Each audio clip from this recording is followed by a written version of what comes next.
How are you.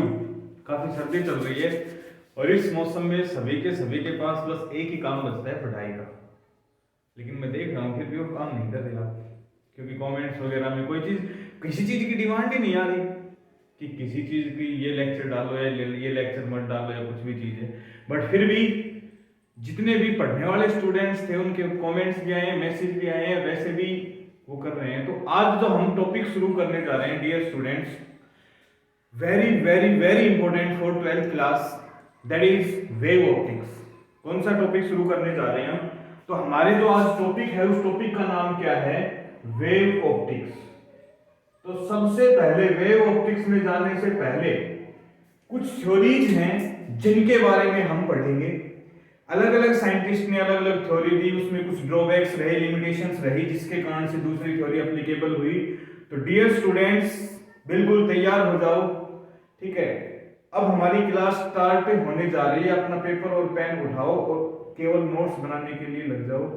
100% I will guarantee आपने wave optics कहीं भी पढ़ी होगी, क्योंकि वेव ऑप्टिक्स के बारे में जितने भी स्टूडेंट्स हैं जो 10+2 में जिसने पढ़ा है, कुछ लॉजिकल बात रह जाती है जो कि कॉन्सेप्ट्स क्लियर नहीं हो पाती। आई विल गारंटी कि इस क्लास में हर कॉन्सेप्ट क्लियर करूंगा मैं आपके, बशर्ते ये है कि आपको ध्यान से पूरा वीडियो देखना है। तो हमारे पास वेव ऑप्टिक्स करने से पहले सबसे पहले कुछ वेव थ्योरीज हुई थी, वेव थ्योरी आई थी जो अलग अलग साइंटिस्ट ने दी थी। क्लियर? तो सबसे पहले हम पढ़ रहे हैं कौन सी?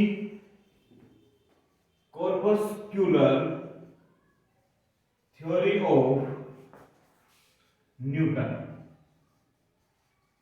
ध्यान रखें कि न्यूटन एक साइंटिस्ट था जिन्होंने 1670 के लगभग एक थ्योरी दी थी। और यदि कभी भी फिजिक्स का जिक्र आता है तो सर आइजैक न्यूटन, जो कि एक बहुत फिजिक्स के लिए बहुत अलग से नाम आता है जिनका, वो होते हैं न्यूटन। तो न्यूटन ने एक थ्योरी दी, कौन सी दी? कॉर्पस्क्यूलर थ्योरी ऑफ न्यूटन। किसकी थी वो? वेव थ्योरी थी। किसके ऊपर? वेव ऑप्टिक्स पे। तो उन्होंने सबसे पहले क्या बताया हमें कि जितने भी सोर्स ऑफ लाइट हैं, क्या हैं? Source of light. ध्यान से समझें, सोर्स ऑफ लाइट है जो कि क्या करते हैं? लाइट एमिट करते हैं। क्या करते हैं? लाइट एमिट करते हैं। तो वो लाइट जब एमिट करते हैं तो लाइट क्या होता है? लाइट एक टीनी पार्टिकल से बना होता है। Tiny particles of light. उन्होंने बताया कि लाइट के जो पार्टिकल्स है ना, टीनी मींस स्मॉल पार्टिकल्स हैं, ठीक है। और वो स्मॉल पार्टिकल्स की कुछ उन्होंने प्रॉपर्टीज दी। प्रॉपर्टीज क्या थी? कि वो क्या थे? रिजिड मींस डेफिनेट शेप और डेफिनेट साइज। दूसरी प्रॉपर्टी क्या थी? इलास्टिक। क्या है वो? इलास्टिक। और थर्ड क्या है? मासलेस। और क्या हो गया?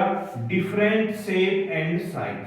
डिफरेंट शेप एंड साइज, ठीक है।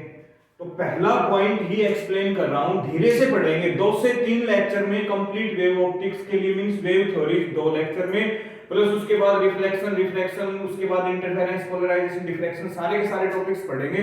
बट सबसे पहले यदि ये थ्योरीज क्लियर हुई तो आपको वेव ऑप्टिक्स क्लियर होगी। अदरवाइज रेक्टिफिकेशन करके कुछ जैसे यंग्स डबल स्लिट एक्सपेरिमेंट है वो पढ़ लिया, इंटरफेरेंस ऑफ लाइट है वो आपने कर लिया, पोलराइजेशन कर लिया, डिफ्रैक्शन कर लिया, ये सारी चीजें चलती रहेंगी। बट सबसे पहले समझने के लिए, तो सबसे पहले वेव थ्योरी किसने दी? न्यूटन ने दी। कब? कौन सी दी? कॉर्पस्क्यूलर ऑफ वेव थ्योरी। पहला पॉइंट क्या बताया उन्होंने? कि जितने भी सोर्स ऑफ लाइट हैं जो लाइट को एमिट करते हैं, क्या करते हैं? लाइट को एमिट करते हैं, वो क्या होते हैं? टीनी पार्टिकल्स होते हैं। टीनी पार्टिकल्स बोले तो स्मॉल पार्टिकल्स होते हैं। उन्होंने उनके बारे में डिटेल भी दी कि वो कैसे होते हैं। रिजिड मींस उनकी कोई न कोई शेप और साइज होती है, मींस सॉलिड फॉर्म में होते हैं। दूसरा इलास्टिक नेचर होता है। थर्ड पॉइंट क्या दे दिया? मासलेस, उनका मास बहुत ही कम होता है। अदरवाइज यदि उनका कोई न कोई मास होता तो किसी भी चीज से टकराते, मान लो सर से टकरा रहे, सर फोड़ दिया। डिफरेंट शेप एंड साइज, दोनों की शेप और साइज दोनों की क्या होगी? डिफरेंट होगी, अलग अलग साइज के बारे में। क्लियर हुआ? दूसरा पॉइंट उन्होंने बताया कि जैसे ही ये पार्टिकल्स ट्रेवल करते हैं, तो डिफरेंट कलर ऑफ लाइट, क्या डिफरेंट कलर ऑफ लाइट, कि लाइट के अलग अलग कलर्स होते हैं, उनमें क्या चीज चेंज होगी, डिफरेंट शेप एंड साइज। समझ आया? क्या बताया उन्होंने, इस पॉइंट को भी समझना है, डिफरेंट शेप एंड साइज। क्या किया उन्होंने कि कलर, अलग अलग कलर की जो भी लाइट होगी, मींस कोई रेड कलर की लाइट है, ब्लू कलर की लाइट है, येलो कलर की लाइट है, तो जैसे ही लाइट के कलर चेंज होंगे वैसे वैसे उनका शेप और साइज भी क्या होगा, चेंज। किनका? Tiny particles. और इन टीनी पार्टिकल्स का दूसरा भी नाम दिया उन्होंने, कॉर्पस्कुलस। ये होते हैं, इन्हीं का नाम क्या दे दिया, टीनी पार्टिकल्स। समझ में आया? तो सबसे पहले एक बार फिर से मैं एक्सप्लेन करना चाहूंगा, फिर मैं ये करूंगा कि कॉर्पस्कुलर थ्योरी ने क्या क्या एक्सप्लेन किया, क्या क्या एक्सप्लेन नहीं किया। सबसे पहले वेव ऑप्टिक्स पे एक थ्योरी दी, किन्होंने दी, सर आइजैक न्यूटन ने दी। कौन सी? कॉर्पस्कुलर थ्योरी, पहला पॉइंट। दूसरा पॉइंट कि उन्होंने क्या बताया कि जितने भी सोर्स ऑफ लाइट हैं जो लाइट को एमिट करते हैं, वो टिनी पार्टिकल्स के रूप में लाइट को एमिट करते हैं, और उन टिनी पार्टिकल्स को बोलते हैं कॉर्पस्कुलस। क्लियर हो गया?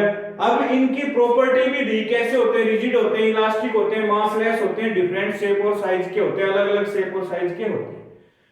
फिर उन्होंने क्या बताया कि यदि अलग अलग कलर की लाइट है तो क्या चीज चेंज होंगे, उनके different shape and size change होंगे। क्लियर हुआ? तो ये हमारे पास कुछ पॉइंट्स थे कि सबसे पहले वेव थ्योरी किसने दी, न्यूटन ने।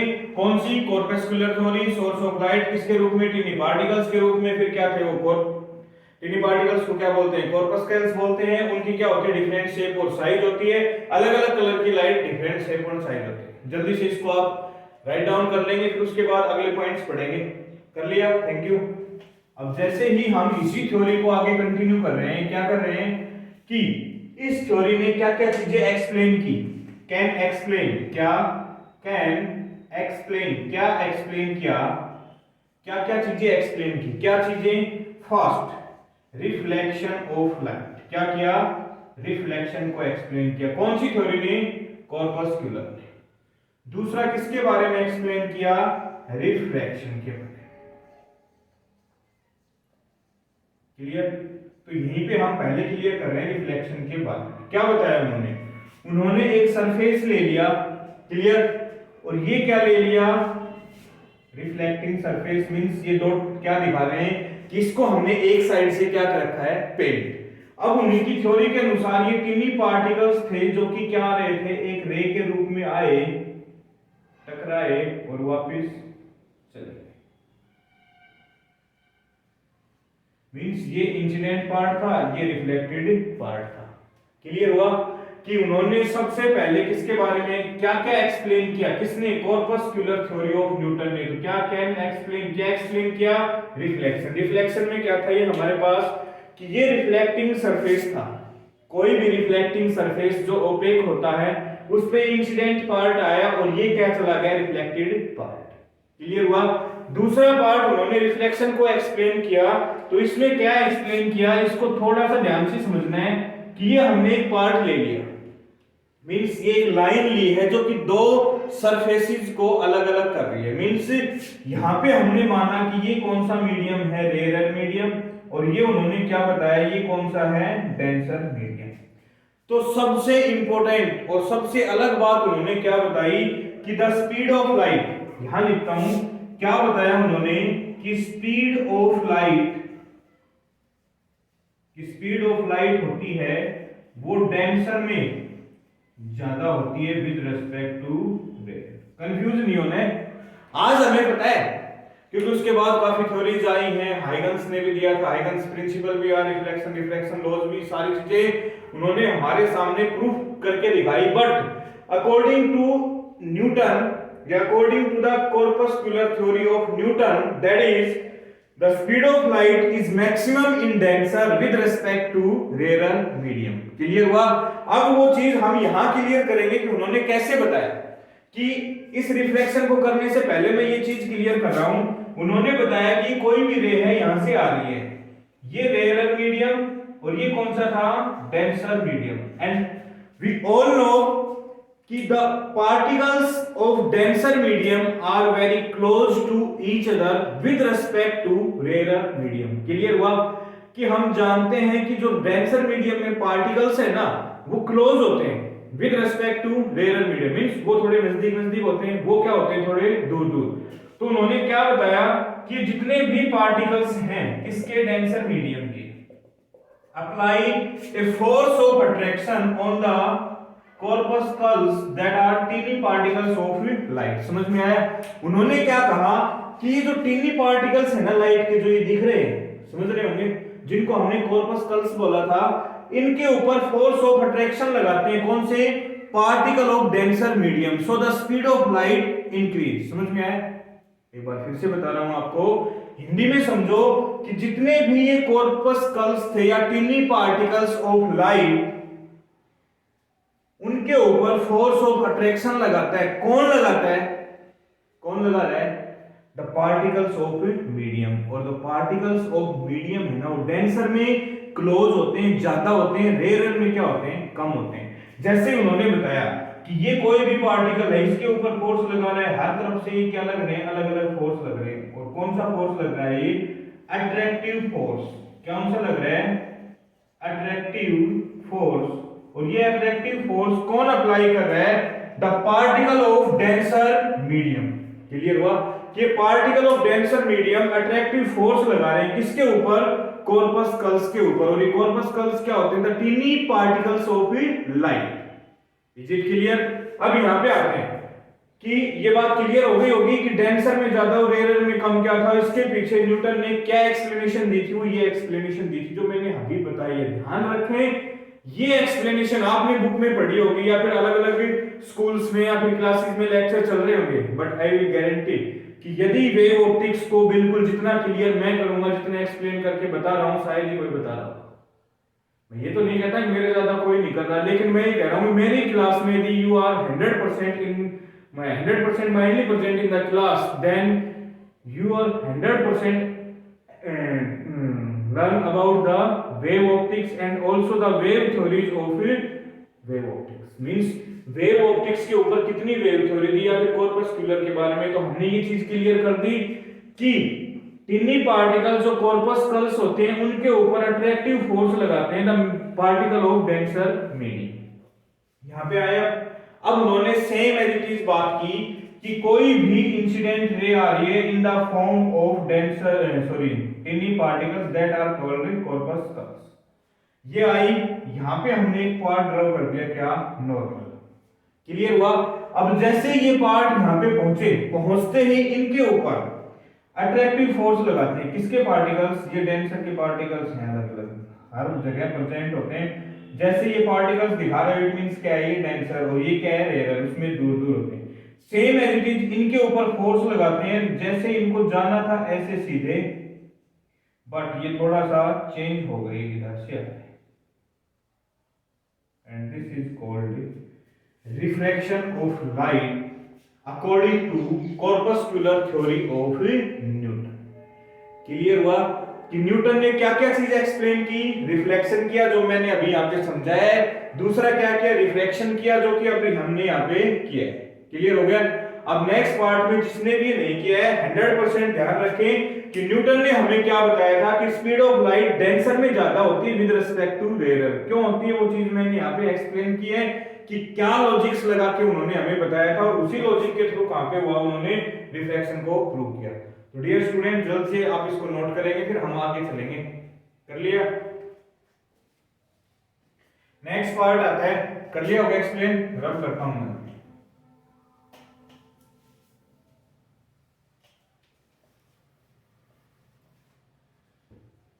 नेक्स्ट पार्ट आता है हमारे पास कि corpuscular theory of Newton can not explain. क्या क्या चीजें ऐसी थी जो एक्सप्लेन नहीं की? तो फर्स्ट, क्या क्या चीजें एक्सप्लेन नहीं की? तो क्या नहीं की? इंटरफेरेंस। क्या नहीं किया? Interference of light. दूसरा पार्ट आता है हमारे पास क्या? Diffraction of light. तीसरा पार्ट हमारे पास आता है पोलराइजेशन। क्या आता है? पोलराइजेशन।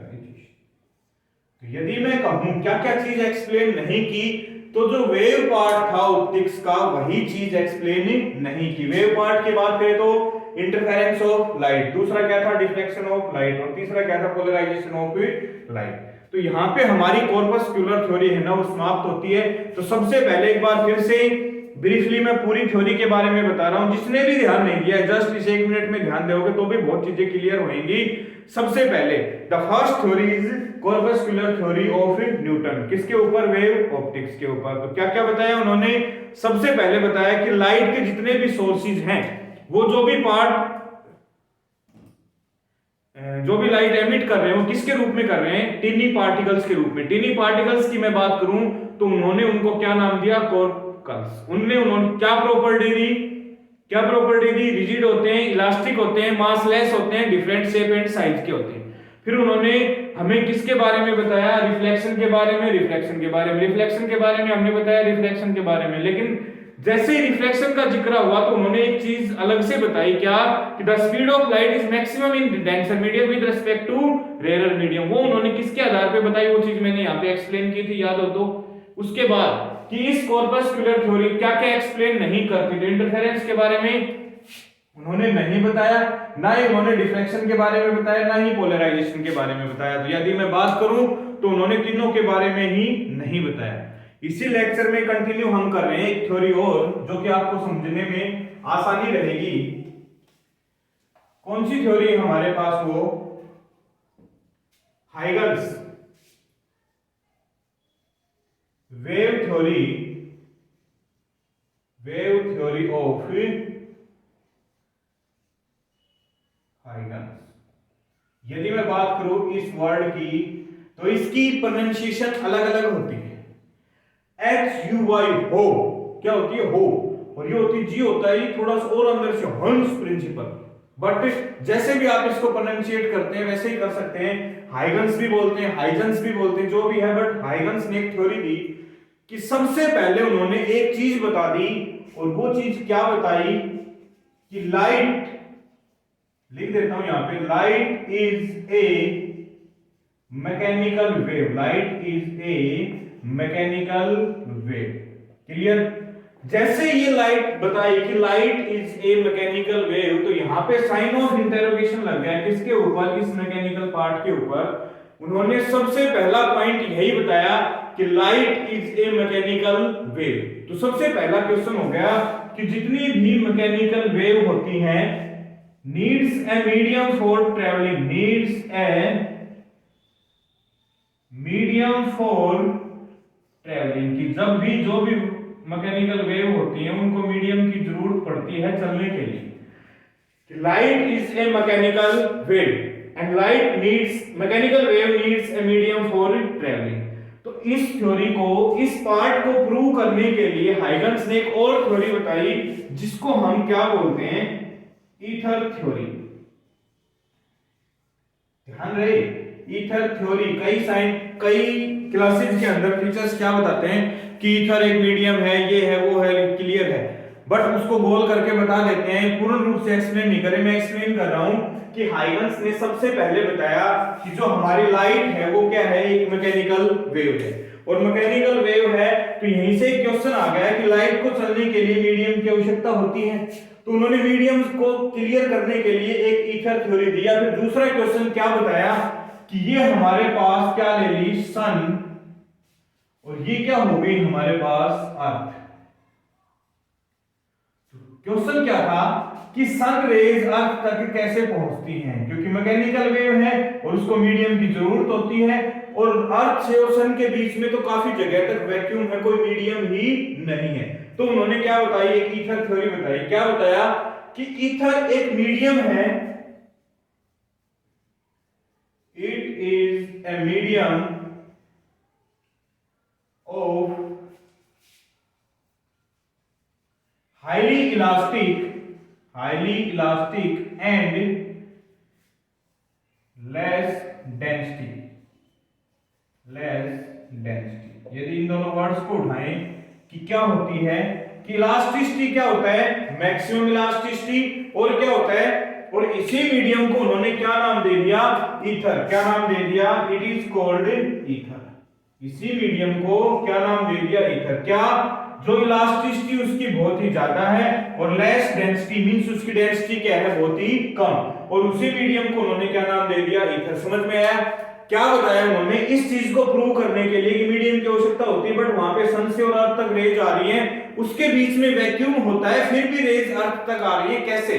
उस चीज को प्रूव करने के लिए उन्होंने अपनी एक थ्योरी दी, जो कौन सी थी, ईथर थ्योरी के नाम से। उन्होंने क्या बताया कि एक मीडियम होता है जो किस फॉर्म में होता है, डाइल्यूट। किस फॉर्म में होता है, डाइल्यूट की फॉर्म में होता है। डाइल्यूट बोले तो क्या होता है, dilute highly elastic. Highly elastic की बात करें कि वो इलास्टिसिटी बहुत ही ज्यादा होती है, लेस डेंसिटी मींस उसकी डेंसिटी क्या होती है, बहुत ही कम होती है, और किस फॉर्म में होता है, डाइल्यूट में। उसे हम क्या कहते हैं, ईथर कहते हैं। क्लियर? कि ये ईथर जो होता है, प्लस उसने क्या बताया कि ये मीडियम पूरे के पूरे यूनिवर्स में होता है। क्या होता है, यूनिवर्स में, पूरे के पूरे ब्रह्मांड में पाया जाता है। Problem solve. क्लियर हुआ? प्रॉब्लम सॉल्व मींस क्या हो गया कि जो एक पार्ट था जहां पे वैक्यूम था, उन्होंने जैसे ही एक वर्ड दिया कि this medium spread all over the universe, की पूरे यूनिवर्स में फैला हुआ है, पूरे यूनिवर्स में फैला हुआ है। इट मींस क्या है कि सन और अर्थ तक पहुंचने के लिए कौन सा मीडियम काम करता है, ईथर। आज भी काफी टीचर्स, काफी साइंटिस्ट ऐसे होते हैं जो ईथर को मानते भी हैं, बट अभी तो हमें पता चल गया कि light is a transverse wave, electromagnetic wave होती है, जिसको चलने के लिए मीडियम की आवश्यकता नहीं होती, which is always perpendicular to the wave of propagation.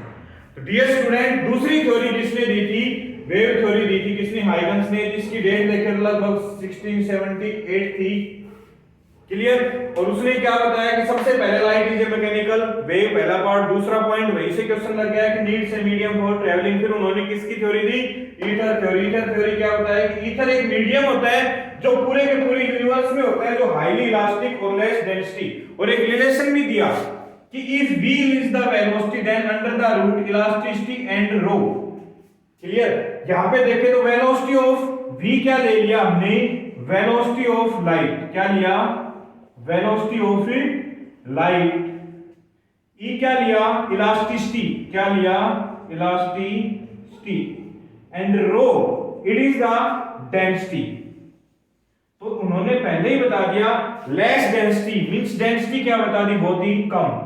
Highly elastic ये बहुत ही ज्यादा, ये कम है ये ज्यादा है, तो वेलोसिटी क्या हो जाएगी, मैक्सिमम। क्लियर हुआ? तो मैंने अभी फिर से बता रहा हूं, वेव ऑप्टिक्स का फर्स्ट लेक्चर है, फर्स्ट लेक्चर को ध्यान से समझोगे। अब जैसे इस नेक्स्ट लेक्चर आएगा उसमें आएगा हाइगन्स प्रिंसिपल, और उसके बाद हाइगन्स प्रिंसिपल प्लस रिफ्लेक्शन और रिफ्लेक्शन कैसे प्रूव होते हैं, वो दोनों के दोनों पार्ट। क्लियर? Thank you. जय हिंद, जय भारत।